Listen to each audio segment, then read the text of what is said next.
পুলিশই তো ডাকাত বক্তা। আমি বল ডাকাত বক্তা, আমার একটা ওয়াজ বাড়াছে, সেদিনটা পুলিশ আমার উপর খেপায়। সে ওয়াজ হচ্ছে চোরও যা পুলিশ হতাই, চোর চুরি করে আর পুলিশ চাঁদা খায়। বাংলাদেশে কোনো বক্তা বলেনি রে এই মান কথা, এই মান চোরও যা পুলিশ হতাই, চোর চুরি করে পুলিশ কথা কয় না কেন? চোর পুলিশ ঘুরতে ঘুরতি কে কছে? হ্যাঁ, সেই থাকা থানা আমার দেখবার পারে না ভাই।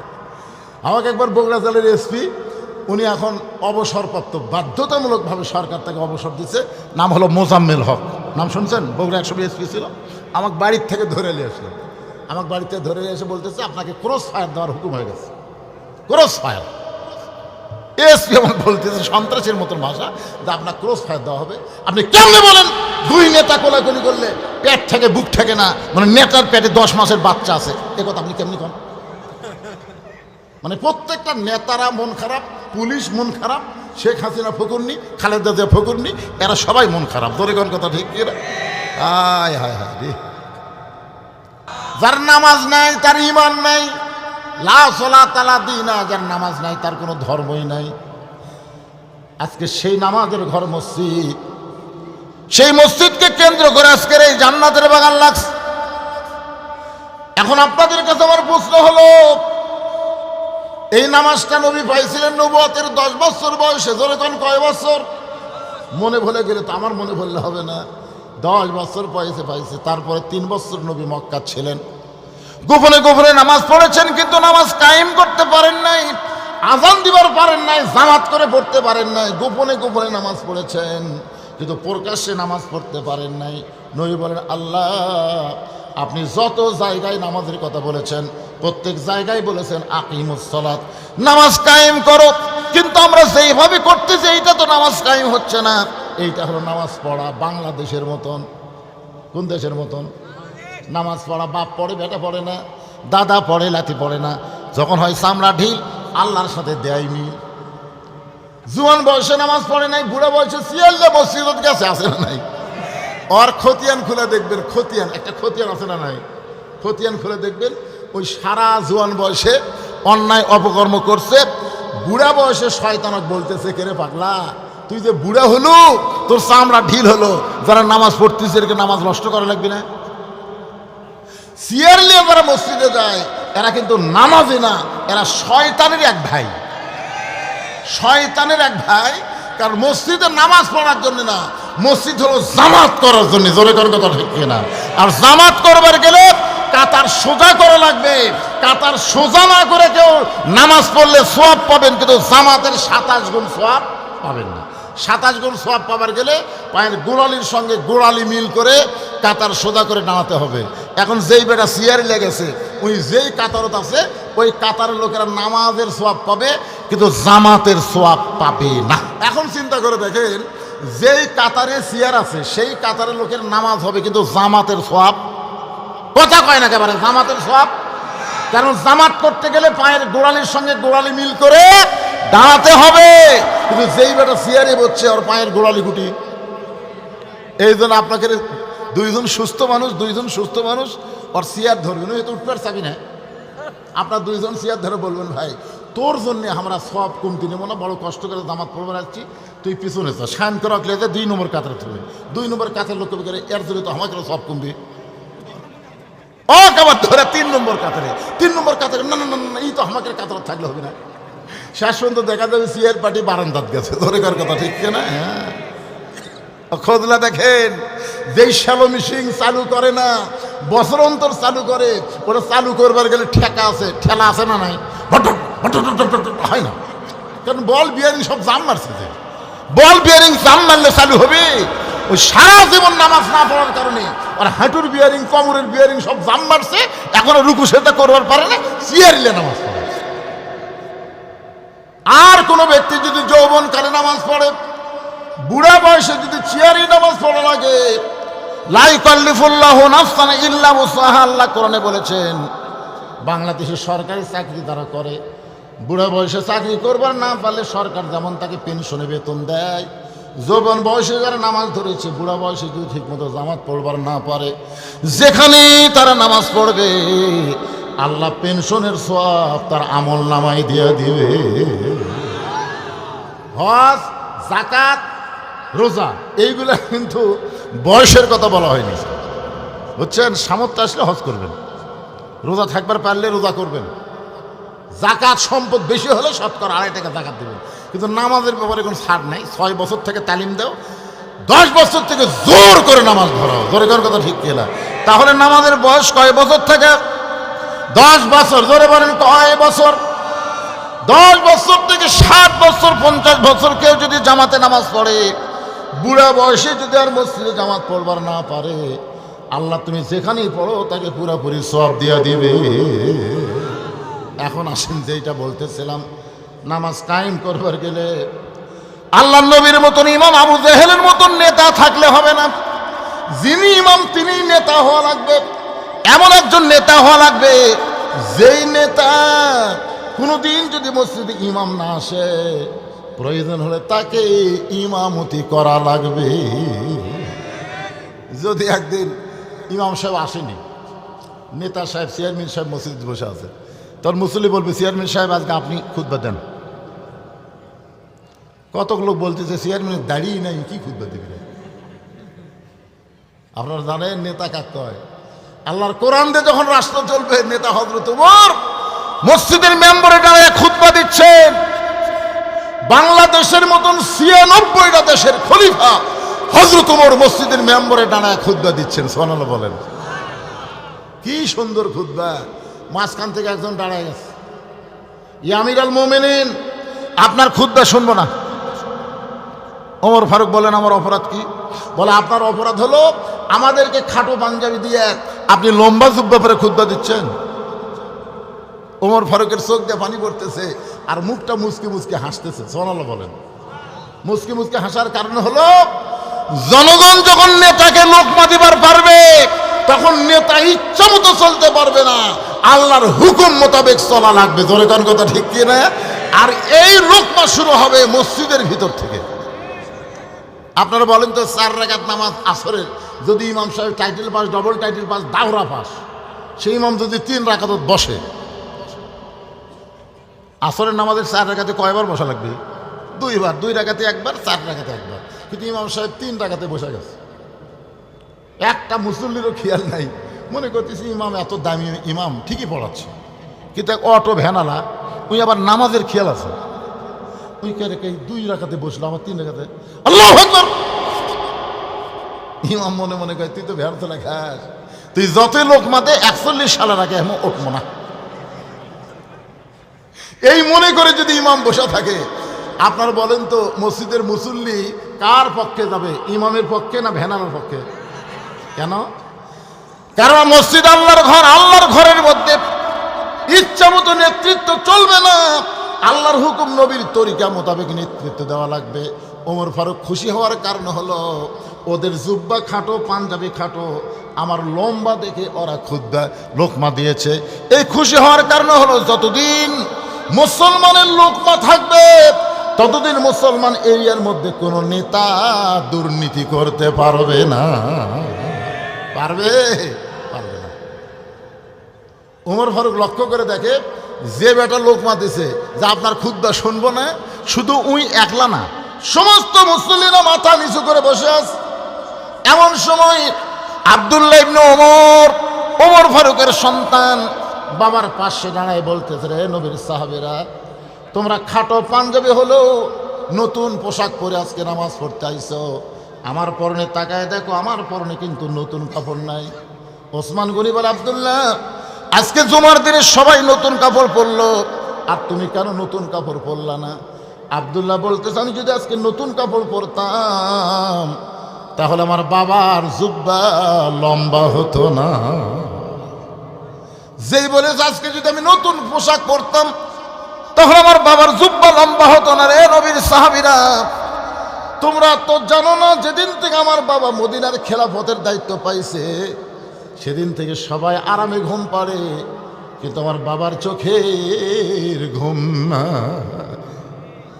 বাংলাদেশের 64 জেলায় জামাতের আমির নির্বাচন হলো, নেতা নির্বাচন হলো। সবাই আমরা ইউটিউবের মাধ্যমে, ফেসবুকের মাধ্যমে দেখলাম, প্রত্যেকটা নেতার চোখে পানি, কোনো জায়গায় আমির নেওয়া নিয়ে, নেতা নেওয়া নিয়ে কোনো গণ্ডগোল নাই। কারণ জানে কোরআনের সৈনিক হলে তাদের উপর আল্লাহর পক্ষ থেকে আলাদা একটা দায়িত্ব আছে। এই দায়িত্ব পালন করা যে কত কঠিন। আব্দুল্লাহর মা বলে, স্বামী গো আপনি কি ঘুমাবেন না? ওমর ফারুক কান্দারে বলে, বিবি যতদিন মদিনার খলিফা হয়নি ততদিন তোমার বুকের মধ্যে, আমার বুকের মধ্যে তুমি ঘুম পাড়ছো।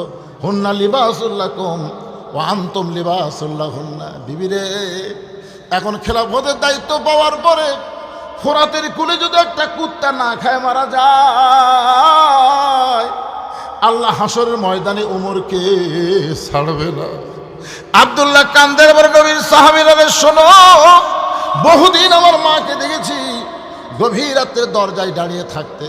আমি বললাম, মা আপনি দরজায় দাঁড়িয়ে আছেন, আপনি কি ঘুমাবেন না? আমার মা কান্দের বলে, বেটারে তোর বাবা ওমর যেদিন থেকে মদিনার খলিফা হয়েছে সেদিন থেকে রাত্রিবেলা ঘুমায় না, সারা রাত মানুষের কে কেমন আছে দেখার জন্য চোরের মতন ঘুরে বেড়ায়। রে নবীর সাহাবীরা শোনো, আমি যখন আব্দুল্লাহ ঘুমায় গেছে, আমার বাবা আমার দরজায় গিয়ে ডাকতেছে, আব্দুল্লাহ আব্দুল্লাহ বলে। আমি দরজা খুলে তাকায় দেখি বাবার হাতে একটা পাঞ্জাবি। আমি খুশি হয়ে বললাম, বাবা বাইতুল মাল থেকে আমার একটা পাঞ্জাবি দিল, আপনি গভীর রাত্রে আর একটা দিবার আইছেন। সঙ্গে সঙ্গে ওমর ফারুক আল্লাহর কোরআন থেকে তেলাওয়াত করলেন, ইন্নাল্লাহা ইয়ামুরুকুম আন তুআদ্দুল আমানাতি ইলা আহলিহা ওয়া ইযা হাকামতুম বাইনান নাস আন তাহকুমু বিল আদল। আব্দুল্লাহ তুই কি মনে করছিস বাজান, তুই একটা পাঞ্জাবি পাইছিস, আমি তোকে আর একটা দিবার আইছি? না রে আব্দুল্লাহ, না, এই পাঞ্জাবিটা আমার ভাগে পড়েছে। তুই বল, আমি একটা ইমাম মানুষ এত খাটো পাঞ্জাবি গায়ে দিয়ে যদি খুতবা দেই তাহলে কেমন দেখায়? আব্দুল্লাহ বলে, বাবা তাহলে আমি কি করব? ওমর ফারুক বললেন, তোর পাঞ্জাবিটা আমাকে একটু দান করে দে, তোর পাঞ্জাবিটা আমাকে একটু দান করে দেবে, কারণ তুই তো আর ইমাম না, আমি হলাম ইমাম। আব্দুল্লাহ বলে, গভীর রাত্রে আমার জামাটুকু আমার বাবাকে দান করে দিলাম। বাবা তার জামা আমার জামা একত্র করে লম্বা জুব্বা বানায় বাবা খুতবা দেয়। এখন বলো আমার বাবার খুতবা শোনা যায় কি না যায়? সমস্ত সাহাবীরা চিল্লায় বলে, আল্লাহর কোরআন দিয়ে যখন রাষ্ট্র চলবে, আল্লাহর কোরআন দিয়ে যখন রাষ্ট্র চলবে, এমন ভালো মানুষকে নেতা হিসাবে মুসলমানেরা দেখতে পাবে। মানুষের তৈরি আইন দিয়া বাংলাদেশ চললে ভালো নেতা দেখা যাবে না। ডক্টর কামালের সংবিধান দিয়ে বাংলাদেশ চললে ভালো নেতা দেখা যাবে না। ভালো নেতা যদি আগামীতে দেখতে চায়, আল্লাহর কোরআনের কোনো বিকল্প রাস্তা না। আল কোরআনের আলো সংসদে জালো, সব জায়গায় জালো, খালি ঘরে ঘরে তো হবে না, সব জায়গায়। কোরআন কি খালি ঘর? ঢাকা ওয়াসা কোম্পানি একটা টাঙ্কি বানাচ্ছে, টাঙ্কির ধারণ ক্ষমতা হলো 2 কোটি লিটার, 6-7টা ডিপটবল দিয়ে অনবরত পানি তুলতেছে। ওই টাঙ্কি থেকে পাইপের মাধ্যমে ঢাকার প্রত্যেকটা বাসায় পানি সাপ্লাই হয়। বাসার লোকেরা ওই টাঙ্কির পানি পান করে, টাঙ্কির পানি বাড়ির ট্যাবের মাধ্যমে গোসল করে, পান করে, যখন যা ইচ্ছে করে উজু করে। কিন্তু এ ভারতের দোসর, ভারতের 5-8টা গোলামেরা আছে না নাই আমাদের বাংলাদেশে? দেখবেন দেখবেন এরা মাঝে মধ্যে আফসোস করে বলে, আগেই ভালো ছিলাম। আপনার বলেন তো, আগে এই মাহফিল যদি আপনার করতে চাইতেন, বলছুক আনবার পারতেন? আনবার গেলে পাও ফাটা নেতার থেকে শুরু করে তেল তেলা নেতা পর্যন্ত দেওয়া লাগতো। সব নেতা যখন একেবারে অনুমতি দিল, তখন থানার থেকে বলতেছে চলবে না। কেন চলবে না? ওই বলছি তো ডাকাত বক্তা। আমি বল ডাকাত বক্তা, আমার একটা ওয়াজ বাড়াছে, সেদিনটা পুলিশ আমার উপর খেপায়। সে ওয়াজ হচ্ছে, চোরও যা পুলিশও তাই, চোর চুরি করে আর পুলিশ চাঁদা খায়। বাংলাদেশে কোনো বক্তা বলেনি রে এই মান কথা, এই মান, চোরও যা পুলিশও তাই, চোর চুরি করে পুলিশ কথা কয় না কেন? চোর পুলিশ ঘুরতে ঘুরতি কে কছে? হ্যাঁ, সেই থাকা থানা আমার দেখবার পারে না ভাই।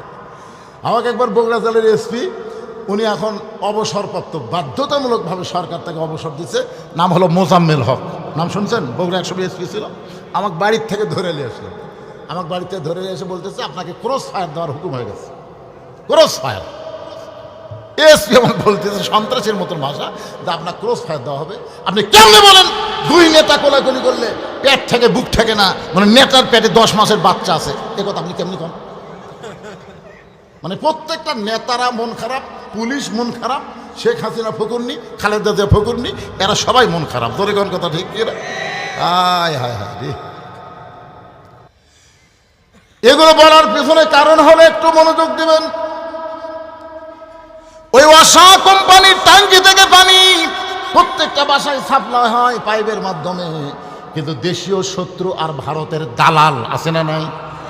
এরা গভীর রাত্রে ট্যাঙ্কির ছাপনা খোলে, ওই ট্যাঙ্কির ভিতরে একটা মরা মোষ ঢুকে দিছে, একটা মরা মোষ ঢুকে দিছে, ঢুকাতে আবার ছাপনি লাগা দিছে। এই মোষটা আস্তে আস্তে ফুলে উঠতেছে, পচতেছে, পচে গোলা গোলা গোলা গোলা প্রত্যেকটা বাসাত ওই পানিগুলো চলে যাচ্ছে। মরা মোষের সাথে পানির যদি একটা ধাক্কা খায় তাহলে পানি পাক থাকে না, নাপাক হয়? এখন এই পানিগুলো বাসার যাচ্ছে, বাসার লোকেরা গিলাসের মধ্যে পানি নিয়ে কোরআন শরীফ পড়তেছে, ওয়াসাকাহুম রাব্বুহুম শারাবান তাহুরা। আপনি যতই কোরআন পড়ে পানি পান করেন, পানি পাক হবে না যতক্ষণ পর্যন্ত ট্যাঙ্কি পবিত্র না হবে। ধরে কোন কথা ঠিক কিনা? এই ট্যাঙ্কির নাম হলো সংসদ।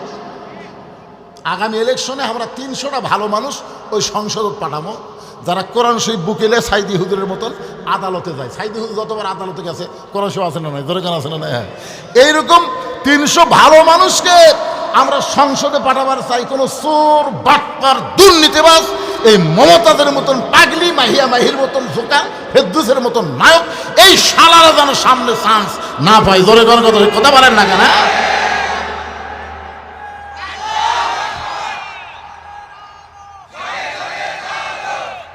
আবার কয় ঘরে ঘরে এই কিসের অভ্যাস? অভ্যাস পরিবর্তন করা লাগবে। আল কোরআনের আলো, কোরআন হাদিস যেখানে, দুনিয়ার মুসলমান লিল্লাহে তাকবীর। আল্লাহ তাআলা বললেন, হাবিব আপনি শুধু ঈমান থাকলে হবে না, আপনাকে নেতা হওয়া লাগবে।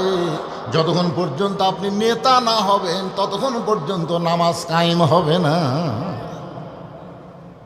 তখন রাসূল বলল, আবু জেহেলের যে বিশাল গ্রুপ, আমি টুপিওয়ালা দাড়িওয়ালা, আমার যে কয়টা সাহাবী, এরা তো সব দুর্বল। 1 সন্ধ্যা ভাত পাই, 3 সন্ধ্যা পাই না। এই নেতার বিরুদ্ধে আমরা কেমনে লাগবো? আল্লাহ বলতেছে, যে পরিবেশ মক্কার চলতেছে এই পরিবেশে আপনাকে আবু জেহেলের সাথে টক্কর দিবেন আমি বলতেছি না। তো রাসূল কয়, তাহলে কোথায় যাব? বলে, দরকার হলে মক্কা পরিবর্তন করে আপনাকে মদিনায় যাওয়া লাগবে। আল্লাহ রাসূল মদিনায় হিজরত করলেন। সুবহানাল্লাহ বলেন। আরে মাত্র 8 বছর নবী মদিনায় কি করলেন, যার কারণে 10,000 সাহাবী নিয়ে মক্কা বিজয় হয়ে গেল। ধরে কেন সুবহানাল্লাহ। আবু জেহেল আছে, মক্কায় শেষ। তার আগে যে কথাটা আমি বলবো, নবী মদিনায় হিজরত করার পরে সর্বপ্রথম আল্লাহ নবী যে কাজটা করলেন, সে কাজটা হলো নবী নিজের হাতে একটা মসজিদ নির্মাণ করলেন, যে মসজিদের নাম হলো মসজিদে কুবা। ধরে তার নাম কি? যারা হজ করছেন, এখানে হাজী সাহেব যারা আছেন, বাবা তো হজ করছেন, এখানে হাজী সাহেব যারা আছে তারা জানে যে মসজিদে কুবার মধ্যে কেউ যদি 2 রাকাত নামাজ পড়ে, আল্লাহ খুশি হয়ে তাকে একটা ওমরা হজের সওয়াব দিয়ে দেয়। এই মসজিদে কুবা নবী হিজরত করার পরে কেমনে নির্মাণ করলেন শোনেন। আল্লাহ রাসূল জায়গার মধ্যে দাঁড়িয়ে বলেন, এত সুন্দর জায়গা, যেখানে দাঁড়াইলেই মনে হয় জান্নাতের বাতাস আসতেছে, এই জায়গাটা কার? মদিনার একজন আনসার বললেন, ইয়া রাসূলুল্লাহ, এই জায়গা হলো 1-2টা ইতিমের জায়গা। কিছুদিন আগে এদের বাবা মারা গেছে, আর বাবা মৃত্যুবরণের পর এই 2টা ইতিম সন্তান এই জায়গার মালিক হয়েছে। আল্লাহ রাসূল বললেন, ওই 2টা ইতিম বাচ্চাকে আমার কাছে ডাকছাও। 2টা ইতিম বাচ্চা যখন নবীর কাছে আসলেন, নবীর চেহারা দিয়ে ফেল ফেল করে তাকায় আছে। 400 রজগ্রহ তারা, তারি নূরের ইশারা, নইলে যে অন্ধকারে ডুবিত এই ধরনী। সবাই বলেন, নবী মোর পরশমণি, নবী মোর সোনার খনি, নবী নাম ভাবে যেজন সহিত দোজা, হানের ধ্বনি। দুইটা এতিম বাচ্চা নবীর চেহারার দিকে তাকায় নজর ফিরাবার পারে না। সঙ্গে সঙ্গে নবী দুইটা এতিমকে বুকের মধ্যে নিয়ে বললেন, বাবা তোমরা আমার চেহারার দিকে কি তাকায় তাকায় দেখো। বলে, মানুষ এমন সুন্দর হয় জীবনের প্রথম দেখলাম। আর আপনি যখন আমাদের দুইজনকে বুকের মধ্যে টাইনা চাইপা ধরলেন, এত দরদ যে কোনো মানুষের বুকে থাকে এইটা জীবনে প্রথম আমরা অনুভব করলাম। রাসূল চোখের পানি বের করে বলে, বেটা রে, তোরা যেমন এতিম আমিও তেমন এতিম। শিশুকালে মইরা গেছে মা, গর্ভে থাকতে মরছে পিতা, আমি চোখে দেখলাম না। শিশুকালে মইরা গেছে মা, গর্ভে থাকতে মরছে পিতা, নবী চোখে দেখলেন না। কে করিবে লালন পালন, কে দিবে সান্ত্বনা, এই দুনিয়ার বড় এতিম নবী ছিলাম একজন। বাজান, এত সুন্দর জায়গার তোমরা মালিক হইছো, এত সুন্দর জায়গা তোমরা দেখাশোনা করতেছ। দুই এতিম বাচ্চা নবীর কাছে বুকটা জোরে ধরে বলে, নবী গো, এই জায়গার মালিক আমরা না, এই জায়গার মালিক হলেন আসমানওয়ালা। ওই দুইটা বাচ্চা তখনও মুসলমান হয় নাই। ওই দুইটা বাচ্চা হলো ইহুদির বাচ্চা, তাদের বাপ ইহুদি মারা গেছে। আর দুইটা এতিম বাচ্চা বলতেছে, নবী গো, এই জায়গার মালিক আমরা না, এই জায়গার মালিক হলো আসমানওয়ালা। আমরা দুই ভাই দেখাশোনার দায়িত্ব পাইছি। রাসূল বলে, জায়গাটা আমার বড় পছন্দ হয়েছে বাজান, এই জায়গায় আমি আল্লাহর ঘর মসজিদ বানাবার চাই। এর বিনিময়ে তোমরা কি চাও বলো, বিনিময়ে কি চাও? দুইটা এতিম বাচ্চা বলতেছে, নবী গো, বিনিময় যদি দিবার চান তাহলে আমরা শুনেছি আল্লাহ তাআলা মুসলমানের জন্য নাকি জান্নাত তৈরি করে রেখেছেন। সঙ্গে সঙ্গে নবী দুইটা এতিম বাচ্চাকে বললেন, এই জায়গাটা যদি আল্লাহর ঘরের জন্য দিয়া দাও, দুনিয়াতে কোনো বিনিময় না নিলেও আল্লাহ তোমাদেরকে জান্নাতে ঘর দিয়া দিবে। সর্বপ্রথম মসজিদ নির্মাণ হলো মসজিদে কুবা। সাহাবারা বললেন, রাসূলুল্লাহ, এই মসজিদ নির্মাণের কারণ কি? রাসূল বললেন, আমরা সব দল ভাঙ্গে এক দল হব। সব দল ভাঙ্গে কয় দল? আপনাকে এই মসজিদে আওয়ামী লীগের মধ্যে যারা নামাজ পড়বে, বিএনপির মধ্যে যারা নামাজ পড়বে, জামাত ইসলাম, তাবলিগ, পীর মুরিদি যারা নামাজ পড়বে, মুয়াজ্জিন যখন আজান দেবে, আপনার বলেন তো এক এক দল কি এক এক মসজিদের জন্য যাবে, না সব দল এক মসজিদে যাবে? এই মসজিদ বানানোর কারণ হলো সব দল ভাঙ্গে আমাদেরকে এক দল হওয়া লাগবে। মসজিদের মধ্যে যখন ঢুকবেন তখন আপনি আওয়ামী লীগ থাকবেন না, বিএনপি থাকবেন না, জামাত থাকবেন না, পীর মুরিদি থাকবেন না। সব ভাই কাতারবদ্ধ হয়ে কালোর কাছে ফর্সা, ফর্সার কাছে কালো, উঁচার কাছে নিচু, নিচুর কাছে উঁচা, ধনীর কাছে গরিব, গরিবের কাছে ধনী, এমনকি এসপির কাছে চকিদার পর্যন্ত দাঁড়িয়ে যাবে। ধরে কান ঠিক কিনা? নেতার কাছে তার চামচা দাঁড়াবে। বলা হয়েছে পায়ের গোড়ালির সঙ্গে গোড়ালি মিল করবা, কাতারবদ্ধ হয়ে নামাজ পড়বা। সবাই যখন দাঁড়াইছে, আওয়ামী লীগ দাঁড়াইছে, বিএনপি দাঁড়াইছে, জাতীয় পার্টি, সবাই কাতারবদ্ধ হয়ে দাঁড়ায় গেছে। এক কাতারের মধ্যে দুই কাতার, তিন কাতার হয়েছে। এমন সময় ইমামতি কে করবি? হুজুর,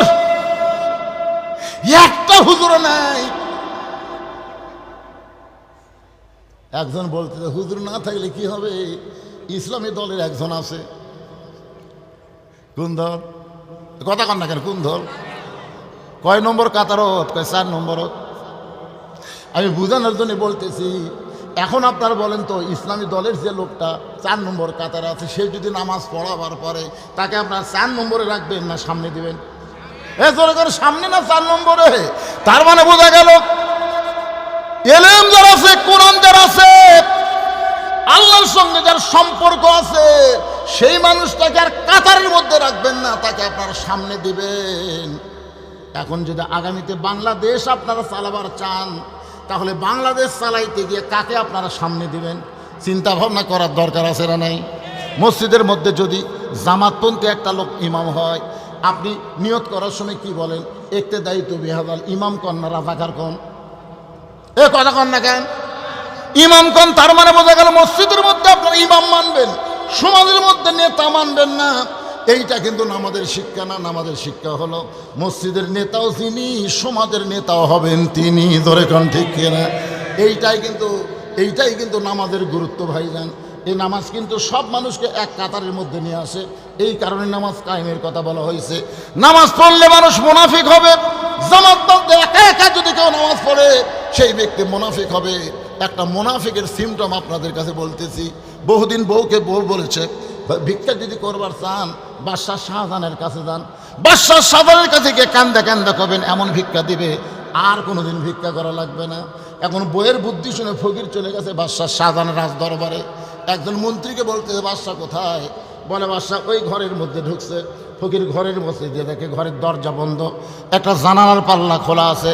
এই জানালার পাল্লা দিয়ে তাকায় দেখে গোটা ঘরের মধ্যে একজন মাত্র মানুষ দুই হাত তুলে কাঁদতেছে আর বলতেছে, ও বাদশার বাদশাহ, তোমার দরবারে আমি ফকির। আমি ফকির ফকির বলে চোখের পানিতে গাল ভিজে দেয়। ফকির চিন্তায় পড়ে গেল, বইয়ের বুদ্ধি শুনে আসলাম বাদশার কাছে। আয়সা দেখি বাদশাহ নিজেই ফকির হয়ে কাঁদতেছে। বাদশাহ যদি নিজেই ফকির হয় তাহলে আমার মতন ফকির তো পাওয়ার কিছুই নাই। মন খারাপ করে যখন ফকির চলে যাচ্ছেন, এমন সময় দারোয়ান বলতেছে, বাবা আপনার কি বাদশার সাথে দেখা হয়েছে নাকি? ফকির রাগ করে বলে, এ দারোয়ানের বাচ্চা দারোয়ান, খালি দরজা পাহারা দেয়, ভিতরের খবর জানিস না? ভিতরের খবর যদি জানিস তাহলে এরকম বলতে পারতিস না। তোরা যাকে বাদশাহ বাদশাহ বলে পূজা করতেছিস, আমি নিজের চোখে দেখলাম ফকির হয়ে কাঁদতেছে। সব দারোয়ান ফকিরকে ধরেছে। এমন সময় বাদশাহ শাহজাহান মুনাফিক বের হয়েছে। ধরে কোন কে বের হয়েছে? কথা কয় না। মুনাফিক বের হয়েছে কারণ একলা নামাজ পড়ে, জামাতে নামাজ পড়ে না। জামাতে নামাজ পড়লে তার মধ্যে কোনো অহংকার থাকবে না। তেলতলা পায়ের কাছে ফাটা পা জোড়া লাগবে। জোরে কোন কথা ঠিক কিনা? কিন্তু একলা একলা যখন নামাজ পড়ে নিজে কিন্তু হাসি না। তাহাজ্জুদ নামাজ পড়ে, যায় নামাজ খোঁজে। জোরে কোন কথা ঠিক কিনা? কিন্তু একলা একলা বাদশাহ শাহজাহান একলা একলা কাহিন ফকির ফকির ফকির, চোখ দিয়ে পানি ছেড়ে দিস। সব দারোয়ান ধরে, কেউ কিল মারে, কেউ ঘুষি মারে। ফকির চিল্লে বলে, যতই মার মারিস না কেন, নিজের চোখে দেখা জিনিস মিথ্যা বলা যাবে না। এমন সময় বাদশাহ শাহজাহান বলে, রে দারোয়ানরা, কারে মারতেছো, কেন মারতেছো? বলে, জাহাপনা আপনি নাকি ফকির হয়ে গেছেন, আপনি বাদশাহ নাই। সঙ্গে সঙ্গে মুনাফিক বাদশাহ শাহজাহান দৌড়ে এসে ফকিরের দাড়ি ধরে বলে, এই ফকির, তুই কি জানিস না আমি মোগল সম্রাট শাহজাহান? তুই কি জানিস না? ফকির বলে, এটাই তো জানতাম, কিন্তু ঘরের জানলার কাছে গিয়ে কি দেখলাম, আপনার মতোই একজন মানুষ দুই হাত তুলে বলতেছে, ও বাদশার বাদশাহ, তোমার দরবারে আমি ফকির, আমি ফকির।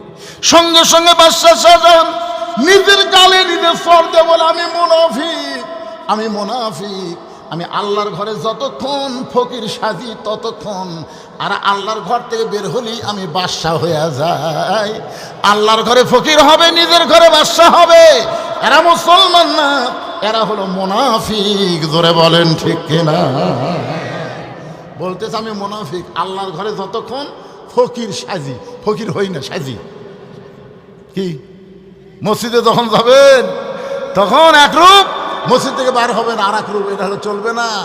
নামাজের মাধ্যমে, জামাতের মাধ্যমে আল্লাহ প্রত্যেকটা মুসলমানকে ভাই ভাই বানায় দিবে। ধরে কোন কথা ঠিক কিনা? আপনি দুপুরের আগে ভাত খাচ্ছেন, খেয়ে জনাজ পড়ার গেছেন, ভাই খালি ঢেকুস মারতেছেন, পেট উঁচা হয়ে আছে, 4 তরকারিতে ভাত খাচ্ছেন। আপনার পাশে একজন কাতার সোজা করতেছে, ওই আজকে 2 দিন হলো আর বাড়িতে খাওয়াই নাই। আপনি কি খালি গোড়ালি ঠিক করলে হবে না ভুঁড়িও ঠিক করা লাগবে? এই জন্য আল্লাহ রাসূল বলেছেন, নামাজের সালাম ফেরানোর পরেই তোমার ভাইটার তুমি হাত ধরবা। হাত ধরবা, ভাইজান তোর বাড়ি কোথায় ভাই? আজকে তোমার খবর কি, হাল হাকিকত জানবে? জামাতে নামাজ পড়া মানে না সালাম ফিরালি তার মনে একদম না। প্রত্যেকটা মুসলমান, কুল্লু মুসলিমান ইখওয়া, প্রত্যেকটা মুসলমান ভাই ভাই। এই পরিচয় জামাতের মাধ্যমে দেওয়া লাগবে। জোরে কর কথা ঠিক কিনা? আপনারা বলেন তো, যারা খালি নামাজের জামাত করে তাদের কথা ভিন্ন, যারা জামাত ইসলাম করে বাংলাদেশের যে কোনো এক জায়গায় যদি কোনো ভাই বিপদে পড়ে আর এক ভাই দৌড়ে গিয়ে তাকে সাহায্য করে। জোরে কর কথা ঠিক কিনা? খালি নামাজের জামাত করলে হবে না, ইসলামেরও জামাত করা লাগবে, ইসলামেরও দল করা লাগবে। আমার বুঝতে পারতেছেন? এখন তার অ্যাঙ্গেলে মার লাগবে না, ডাইরেক্ট মারতেছে, অসুবিধা কি? একটু মনোযোগ দিয়ে শুনবেন। আল্লাহর বান্দারা যে আয়াতে কারিমা তেলাওয়াত করেছি, আস্তাইনু বিস-সাবরি ওয়াস-সালাহ ইন্নাল্লাহা মা'আস-সাবিরিন। যদি আমরা আল্লাহর কাছে কিছু পাবার চাই তাহলে ধৈর্য আর নামাজের ভিতর দিয়ে চাই। এটা বললেন কেন? কারণ আমরা সব জায়গায় ধৈর্য, একটা জায়গায় আমাদের ধৈর্য কম, সেই জায়গা হলো মসজিদ। যেরকম ঠিক কিনা? আপনারা বলেন তো কোন জায়গায় যে আপনার বেশি ঘড়ি দেখেন? সবাই বলতেছেন না। যদি মসজিদে একটা দেওয়াল ঘড়ি থাকে আর আপনার হাত ঘড়ি থাকে, আপনি কমপক্ষে 3 বার দেখতেন। দেখার পরে পাশের ডাক বলতেছেন, কে ভাই আর কয় মিনিট?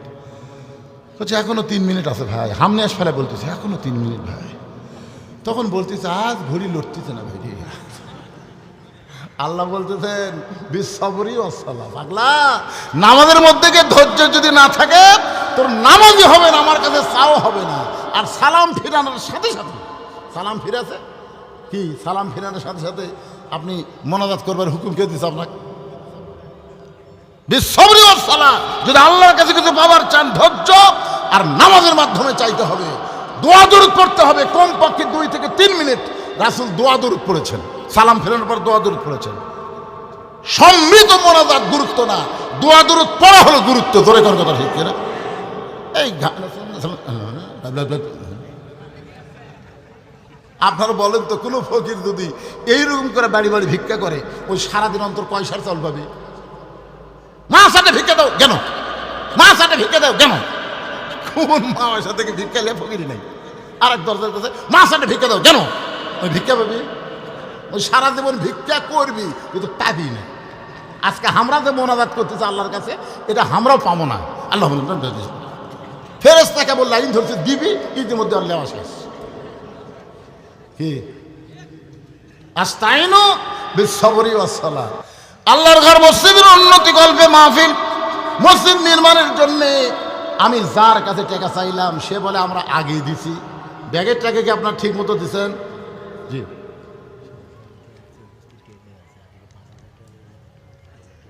সহসভাপতি আতাউর রহমান উনি আসছেন? কোথায় আতাউর রহমান ভাই? কোথায়, কখন আসছেন? আচ্ছা আচ্ছা, একটা কোন ভাই, আপনি আল্লাহর ঘর মসজিদের জন্য যা পারবেন, জোর জবরদস্তি করা যাবে না। জোর জবরদস্তি করলে সাঁতা হবে, কিছুদিন পর মসজিদের কলম ফাট ধরবে, দরকার নেই। দান হচ্ছে অন্তর থেকে যার যতটুকু, ঠিক কিনা বলেন? দান। আর যখনই বলবেন এত দেওয়া লাগবে তখন সাঁতা। মসজিদের জন্য আমরা দান চাবো, সাঁতা চাবো না, ঠিক কিনা বলেন? তো সহসভাপতি সাহেব ইচ্ছা মতো কতটুকু পারবেন। আর সোহেল ভাই উনি আগে দিতেন 5,000 টাকা, আজকে নতুন করে কত দিবেন ভাই? সোহেল ভাইকে আজকে 5,000 দিচ্ছে, মাশাআল্লাহ 5,000 টাকা দান করছে। আল্লাহ সোহেল ভাইয়ের দানকে আল্লাহ আপনি কবুল করেন। জোরে বলে আল্লাহুম্মা আমিন। বলেন বলেন সহসভাপতি বলেন। এলে কি এই আবার প্রশ্ন দিচ্ছে, দেখেন তো প্রশ্নটা আপনাকে সবার জন্য না খালি একজনের জন্য। আমার উপর গোসল ফরজ হয়েছে কিন্তু মুখে খাবার আটকে আছে, তাহলে কি আমার ফরজ গোসল আদায় হবে? তাহলে হুজুর পান খায়, তাদের তো দাঁত আটকে থাকে, তারা কি গোসল আদায় হবে? যারা পান খায় তাদেরকে আটকা থাকে, তুমি খাড়াইতে দেখছ? যদি না দেখো তাহলে তুমি মিথ্যাবাদী হবে। কারণ যে লোক পান খায় তার দাঁতের মধ্যে পান আটকা থাকে, আটকা যদি থাকে তাহলে তো অবশ্যই হবে না। একটা দাড়ি যদি আপনি দাঁড়িয়ে জলদি করবে গেলে দাড়ি পর্যন্ত খিলাল করা লাগে না? আপনার যাকে দাড়ি নাই তারকে তো তেল তালা আরামসে মারতেছেন, কিন্তু আমাকে তারা দাড়ি এই দিক থেকে মারা লাগে, এদিক থেকে মারা লাগে, এদিক থেকে মারা লাগে, দাড়ির গোড়ায় গোড়ায় পানি পৌঁছানো লাগবে। তাহলে যারা পান খায় ওরা কি পান থুয়ার কোনো শেষ নাই? সব পরিষ্কার করবে। আপনি হয়তো পান খাওয়া পছন্দ করেন না, এই জন্য বলতেছেন। পান খান কিন্তু পানের সাথে নেশা হয় এরকম কিছু খাইন না। খান, পান খেলে অনেক লোকের পিত্তি ব্যারাম আছে, পান না খেলে সমস্যা আছে, গ্যাস আছে, খান। পান খাওয়া তার হারাম না, কিন্তু পানের সাথে নিশাদ্রব্য জিনিস যেটা খাইলে আপনার নেশা হবে, না খাইলে পান না খাইলে আপনি থাকবার পারতে অস্থির হয়ে যাচ্ছেন, এগুলো ইসলামে জায়েজ করেনি। আমার কথাটা বুঝলেন? পাইকারি হারে একেবারে পানের উপর একটা হারাম ফতুয়া দিয়েন না। হালালও বাইয়িনুন হারামও বাইয়িনুন, আল্লাহ কোরআনে বলেছেন হারামও প্রকাশ্য হালালও প্রকাশ্য। যেটা হারাম না সেটা হারাম বলা কবিরা গুনাহ, আর যেটা হালাল হারাম সেটা হালাল বলাও কবিরা গুনাহ। আমার কথা কি বুঝলেন? এই জন্যে ফতুয়ার ব্যাপারে একটু সতর্ক হবেন ইনশাআল্লাহ।